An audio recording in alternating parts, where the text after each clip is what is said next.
What is going on, everyone? My name is Jared Haas, and welcome back to another edition of NASCAR Mailbox. This weekend, we're going to take a look back at the action at Homestead Miami Speedway. And this first question comes from Waylon and ST.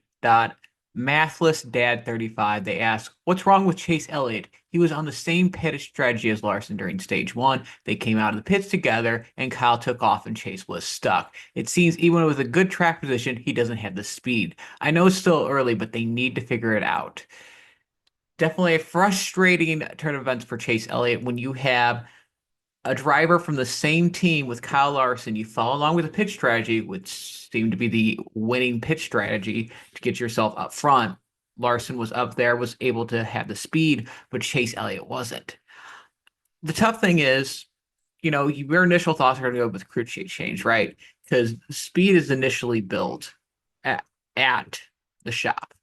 And Elliott wasn't really that fast. He qualified and finished basically 18th. And during the green flag run of things, he was running around that position, around 18th or so. So he wasn't like the fastest car on track. He wasn't like a top five or top 10 type of speed. And, you could a crew chief change could happen. Alan Gustafson and Chase Elliott have been together since Chase Elliott went full time in 2016. You run the risk of what's happening with Ty Gibbs, where Ty Gibbs is trying to tell, hey, this is what's happening in the car, and he's out to lunch with a new crew chief, and that relationship is not gelling. You could run the risk of that, or your best case scenario with Denny Hamlin, he's salvaging with Chris Gale. So if I'm a Chase Elliott fan, understand this, that speed definitely needs to be found. I don't know if a crew chief needs to be change needs to happen for that.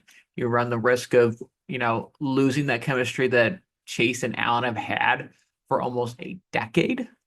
But there's definitely an issue when you have the 200 cars of Larson and Byron running towards the front, and then you are just kind of waffling out there, especially feels like Chase hasn't been up to the performance skills since his skiing accident since 2013.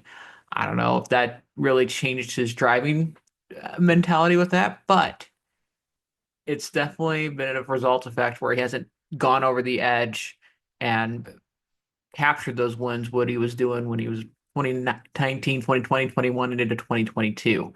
So it could be a little bit of speed thing, could be a little bit of adjustment that Chase Elliott can make, but it is definitely needs to be addressed. But I don't think a crew chief change needs to happen right now. And now this next question comes from Jeremy Jackson L2V. They ask, "Do you feel bad for Ryan Blaney?"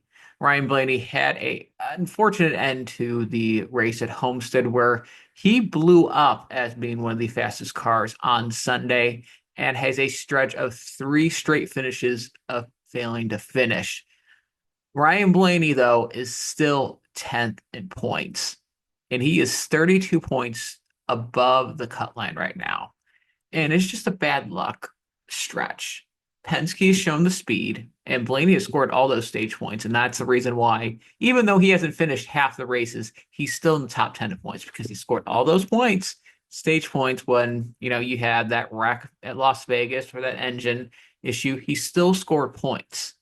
And it's going to be a matter of time before those Penske drivers find their way into victory lane. Remember, the season's long. We don't have playoffs until the fall. So they have all spring and summer to get a win, to get themselves locked in, and to build up those points. Blaney has built up those stage points. And so, I feel bad in the sense that it's 3 straight races that he failed to finish, but he's still 10th in points and has all those points ahead of 16th. With that gap between where he's at right now, I think it's 32 points. If he gained a 32-point stretch to, I think, 4th or 5th. So there's definitely, obviously, there's that room for improvement. Why do we have 2 engine failures in 3 weeks for Ryan Blaney? Questions to be asked in the Penske camp, but it's just bad luck that I just chalk it up to. Thank you very much for watching. As always, like and subscribe. That really helps get that content out to you guys. And until next time, as always, make sure to have a great race weekend.